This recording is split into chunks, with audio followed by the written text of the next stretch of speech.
December 4th, 2003, Arlington, Virginia. I'm gonna go try to get them to stop doing that. That's what a cop said as he walked through a quiet park when a family ran up on him. Panicked. Said someone nearby kept firing off a flare gun. Loud, repetitive, non-stop. The officer listened. He heard it too, traced the sound. It led him to a small duplex. One half of it belonged to a man named James U. U was 56, lived alone. Neighbors called him strange, kept to himself, barely spoke, but online he had plenty to say. His social media was full of wild claims.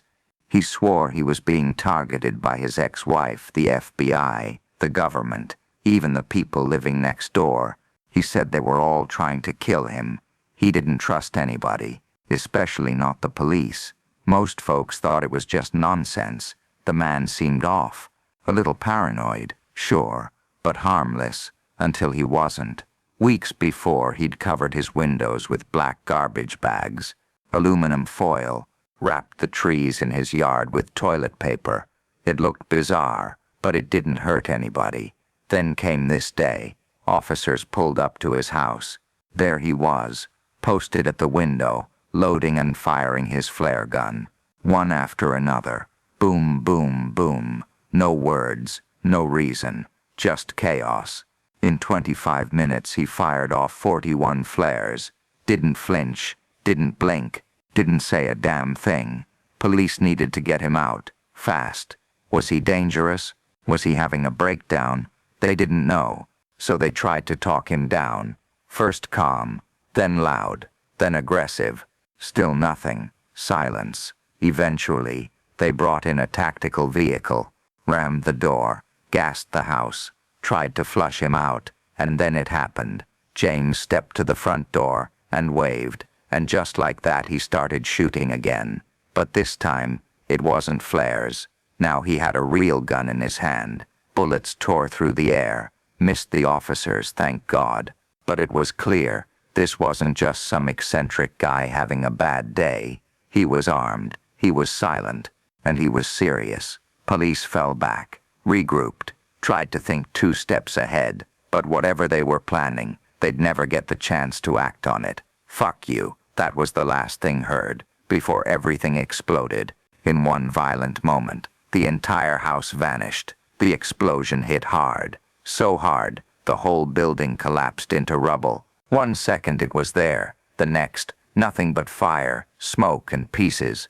What no one knew yet was that James U. had been sitting on 55 gallons of gasoline, tucked away in his basement, waiting, and when he lit it, he didn't say a word, gave no warning, just boom. People later said he planned it like that he wanted the cops to come inside, that the whole standoff was bait, meant to draw them in so he could take them out. Him, the officers, maybe even the neighbors next door, because in his mind, they were all working together to kill him, but somehow, by some kind of miracle, nobody else got hurt. No neighbors, no officers, just one body found in the wreckage, burned, unrecognizable. But for a moment, folks weren't sure it was James, because not long after the blast, something weird started happening online. People started posting screenshots. Comments were popping up on what looked like U's YouTube channel. The account claimed he was alive, said the explosion was a setup, a cover-up, and claimed he'd never even been in the house during the standoff. And when you look back, it's true.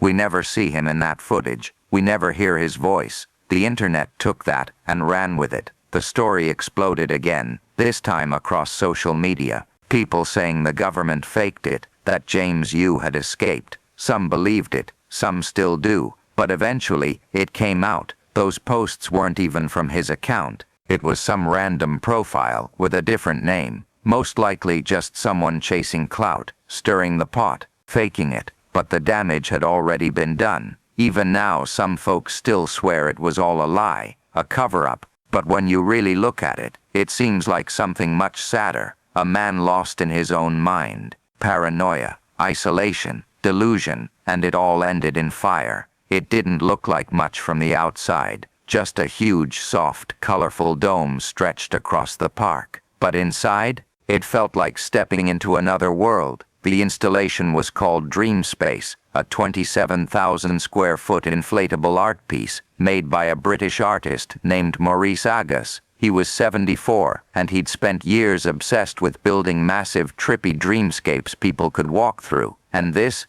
was his masterpiece. Picture a bounce house, but one designed by someone deep into their third hour of an acid trip. Walls glowing, corridors curving, colors that didn't make sense. Once you stepped in, you weren't supposed to find your way out. Not right away, at least. You were supposed to lose yourself. It first popped up in 2004 and had been traveling all over the UK ever since. Then on June 22, 2006, it arrived in Durham at Riverside Park. The next day, 68-year-old Elizabeth Collings came to the park with her husband, her daughter, and her 14-year-old grandson. They were just out enjoying the day when the boy spotted Dream Space. Big, bright, strange. He was curious, took off his shoes and ran right in. The rest of the family hung back, hesitant, but Elizabeth didn't want him to go alone. She told them she'd go in with him. Before stepping through the entrance, she turned back and laughed, saying, "I'm going in to find peace and serenity." Her husband and daughter stayed behind, found a table, sat down, sipped tea, talked about the week. Everything was calm until he looked up. Dream Space started moving. He smiled, thought it was part of the show. "Oh, it's a ride. It's a ride. I wish I had gone on it." But then his daughter looked too, and what she said next changed everything. "It's not a ride." Right then, a gust of wind ripped through the park, strong enough to break the moorings. Dream Space didn't shake. It lifted. Maurice Agus was standing at the entrance when it happened. He saw it rising and grabbed on, trying to keep it grounded, but it was too late. The structure lifted him off the ground. Then it let him go. He crashed to the pavement, staring up helplessly as his life's work, his dream, floated 30 feet into the sky. Inside were about 30 people, all of them trapped, getting tossed around in a massive air-filled maze. Bright lights, no direction, no escape. The screams, the spinning, the sheer panic. It's almost impossible to imagine. That thing stayed airborne for over a minute before folding in on itself and slamming back down onto a nearby parking lot. When the dust settled, it looked like a battlefield. People scattered, bodies still, families crying. Witnesses said it looked like a war zone, and most of the people inside were kids. One 7-year-old girl later described what she saw. "This lady, that woman was almost certainly Elizabeth Collings. She had been thrown from the structure mid-air. Her injuries were brutal. She didn't survive. Out of everyone caught in the collapse, most had injuries, but thankfully they weren't life-threatening. But Elizabeth never walked away. But not everybody walked away. Claire from Edge, 38 years old, had gone inside Dream Space that day with her 2 kids. Her children made it out. She didn't. Alongside Elizabeth Collings, Claire was one of the only 2 people who died from the accident. The footage from that day is hard to watch.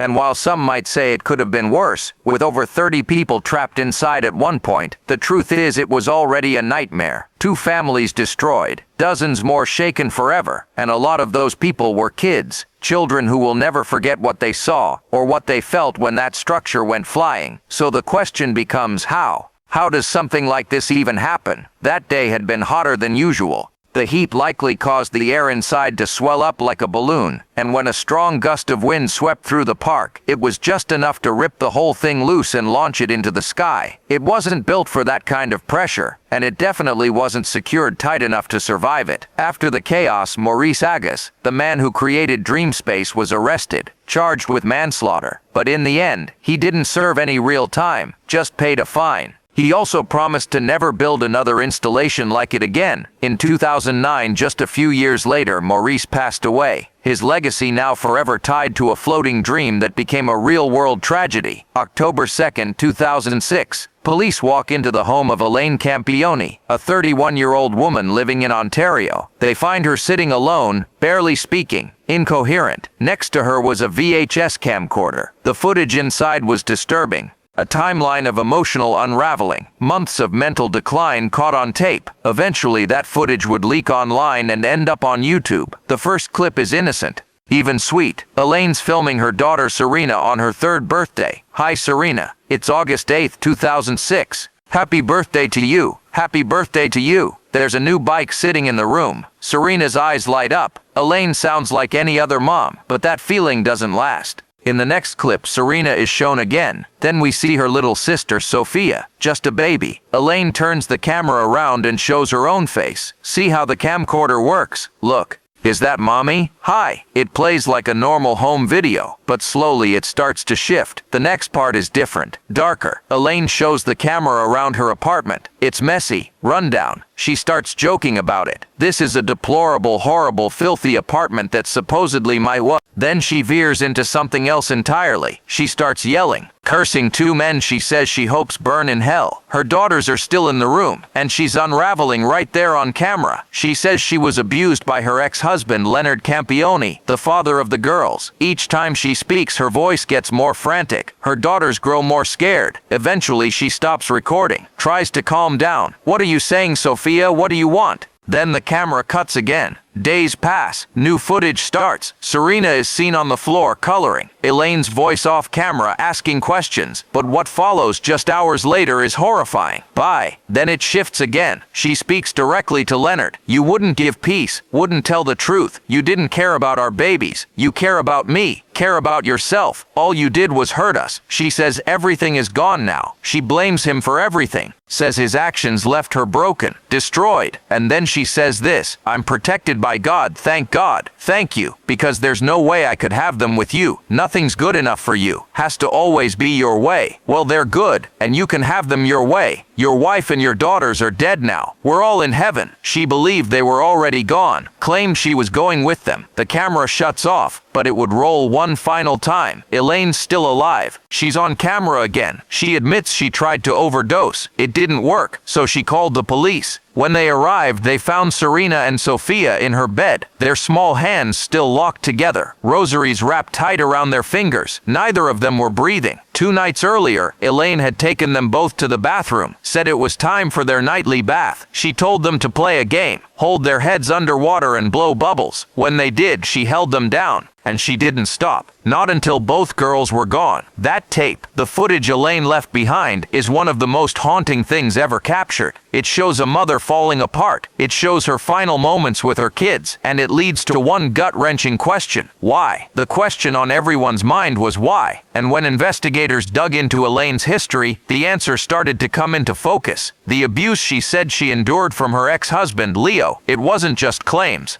It was documented. There were years of police reports and court records. It got so bad Leo was banned from seeing the kids for over a year. That's when their relationship broke down completely. That's also when Elaine began slipping. She became convinced people were watching her, said they were following her, said they were out to kill her. Then her fear shifted. Not people, aliens. She said she'd seen them, swore they were tracking her. Her paranoia got so deep, she wouldn't let the girls out of her sight. Not for a second. Not even with her own parents. She clung to them. Hard. Too hard. So much so, she started believing the 3 of them weren't separate people, that they were one being, a single unit. That belief took a dark turn when Elaine became suicidal. And eventually she tried to take her own life. Now as for Leo, yes, his past was violent. Yes, he had demons. But by the time all this footage was recorded, people close to him said he had started changing, said he was trying to be better. And after years away, he was granted limited visits with his kids. And when he saw them, when he saw the state Elaine was in, he knew something was wrong. He tried to get full custody, took it to court, and according to prosecutors, that